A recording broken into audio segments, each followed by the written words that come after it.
Hello, I'm Phil Hawkins, writer-director of Star Wars Origins, and this is a video I want to do for a little while, which is basically taking the previs you see at the top and comparing it to the finished movie on the bottom.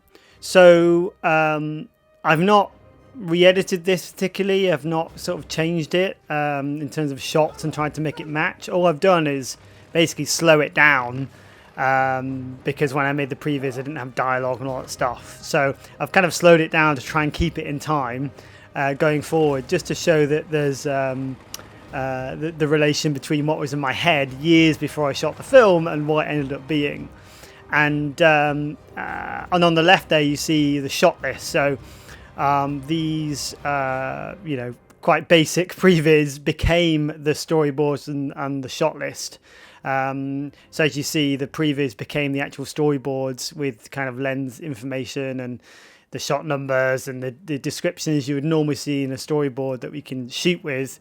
But I also did it as like an animated movie, which you're seeing at the top, so that the actors could watch, and anyone I was trying to rope in and get involved in this crazy project could kind of see the scale and ambition of what I was trying to do. Because, there was a good few years there where, I hadn't shot it yet. I was still trying to, find the money to do the film. And all I had was, a bit of software and me trying to figure out my ideas and show how things could work visually. And so I used a bit of software called FrameForge 3D, which, I'm not a 3D animator by any stretch, but it's a kind of, and you can see it's very rough. Look, she's got no feet there, for example. But it wasn't really for artistic purposes. It was more just as a way of showing how much set I needed and what I had to shoot, because I knew it would be a limited budget. And I knew, everything I shot needs to end up on the screen. So you'll find moments like this where there's no previs because, and I kept the stuff in to show how ideas change. So we found this amazing location that I had to shoot an intro of them coming down the stairs and things. Originally I was going to start with this shot, which is kind of a bit of an Indiana Jones shot. And then we reveal that, they're in this cave. But it just, you find a location like that, you want to show more of it. So, added a couple of shots at the start of them coming down that amazing stairway and things I never thought I'd have, really. I didn't think I'd find a real location under the desert to shoot some caves.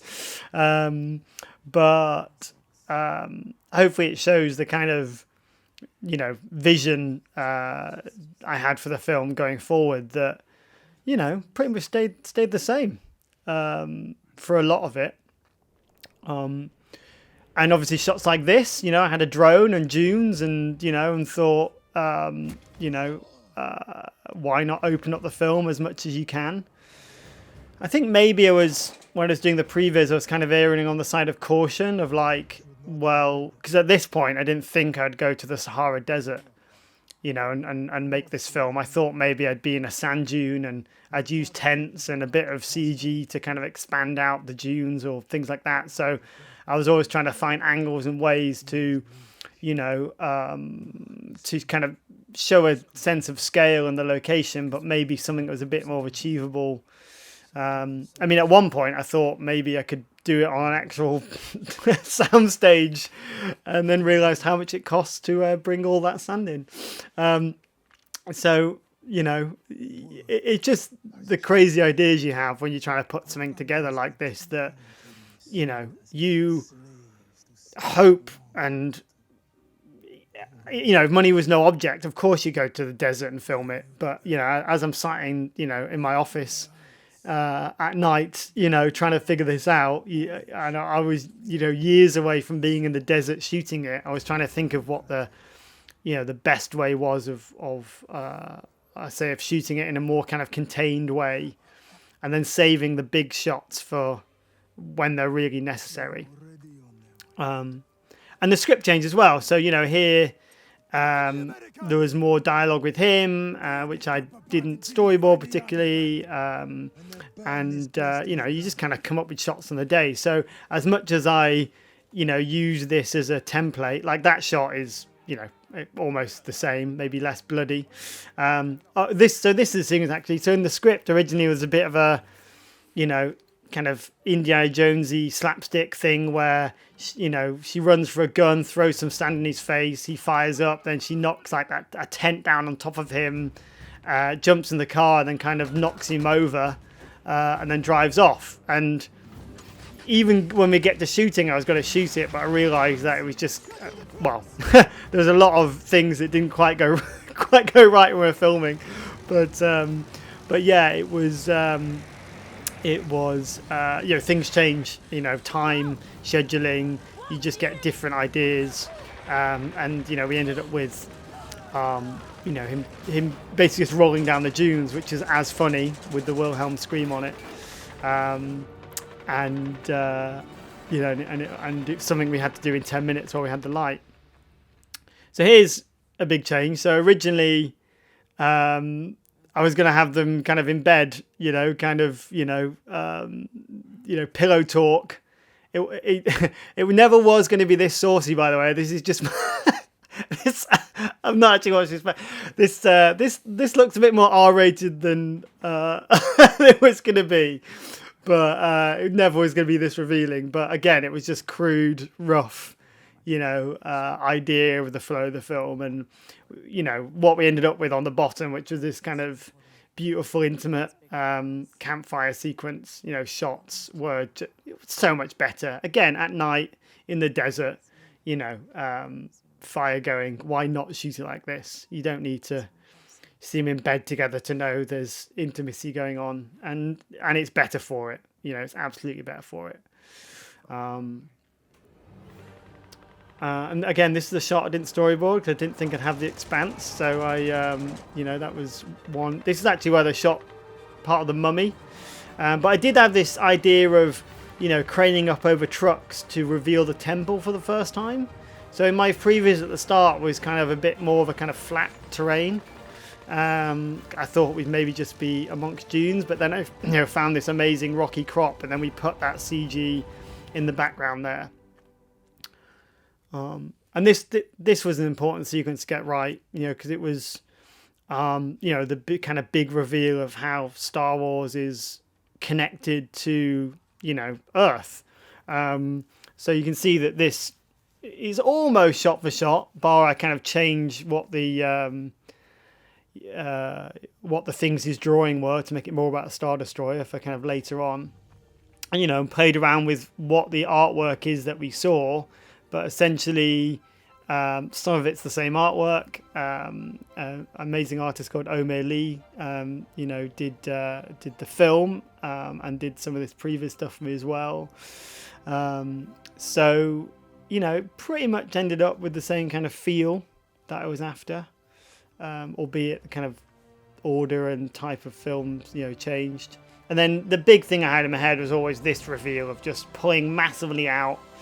And then amazingly we had this, my DP had this idea of getting a mirror and bouncing in some of the desert sunlight down behind him, which just made that shot absolutely gorgeous.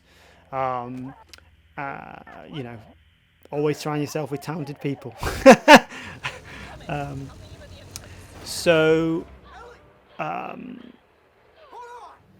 Yeah, this shot was something I had in my head as well, very indie, kind of running to camera and then turning around and hesitating, which, JV did amazingly well. And then, shots change as you go, but hopefully the kind of story structure is still there.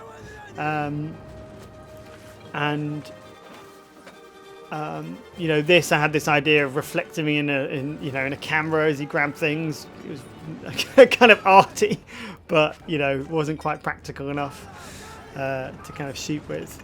But essentially, the main point of this previs was, as I say, to kind of show off what the visual effects would be, and all the rough kind of screen time of what they might end up being in the day, so in the edit. So our lovely visual effects company, Flipbook Studios, kind of knew the timing of everything I was after, whether it was a quick shot, whether it was a long shot.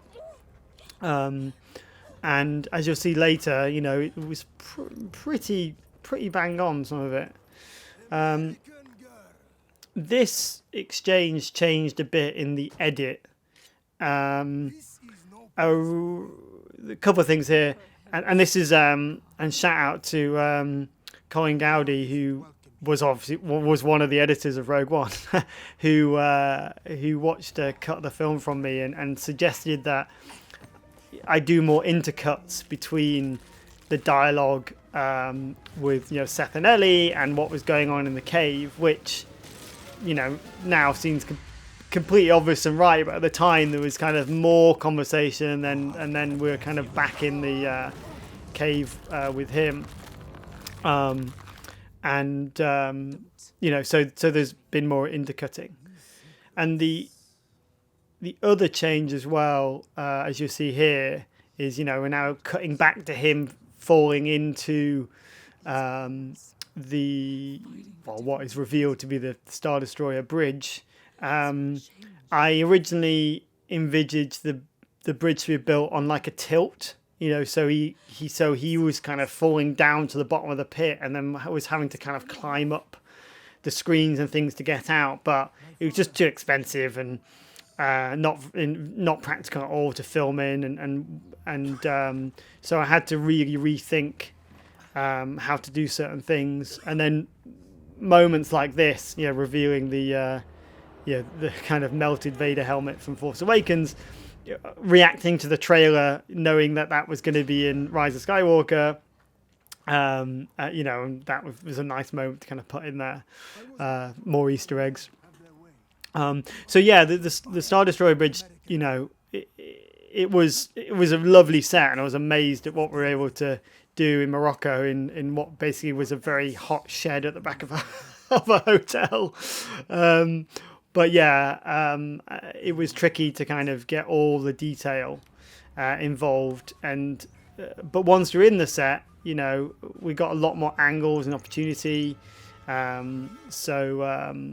You know, so the Previz is slightly different here in terms of his positioning and what was actually going on.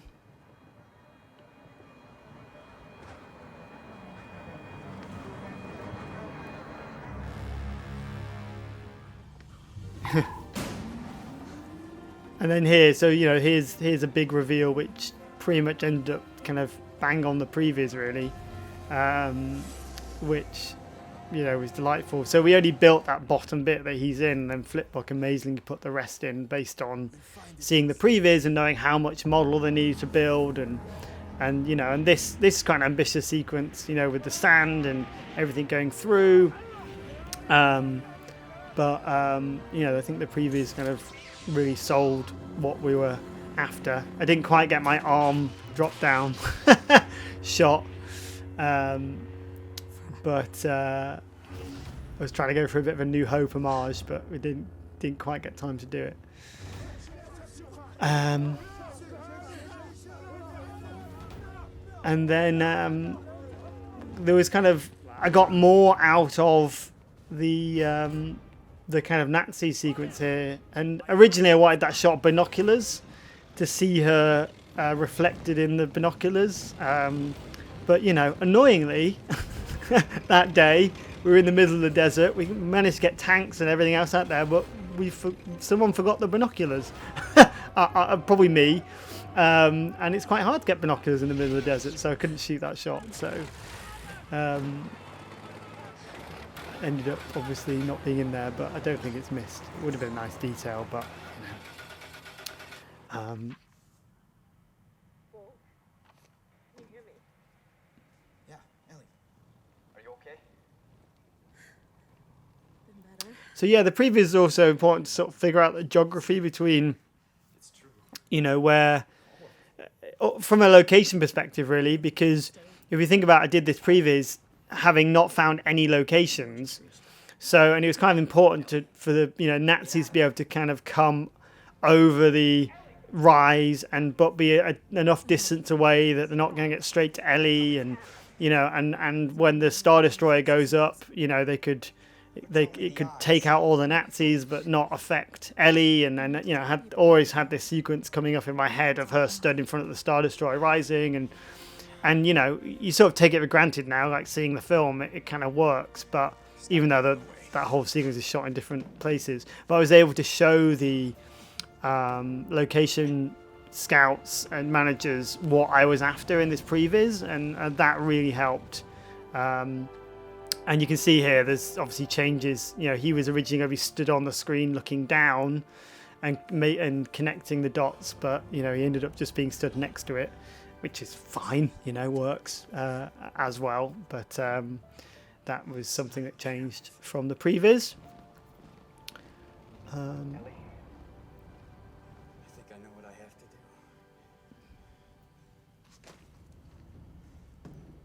do. And from the previs as well, there's just a lot more. I tried to infuse a bit more tension. Again, the previs to points is accurate, but you always want to have your eyes open to what you see on the day and what you want to shoot on the day. But there's some images like this, and this image was always in my head writing the film, so it was lovely to be able to achieve that. And then this this whole sequence with the tanks firing and stuff, I kind of just made up on the day or a few days earlier.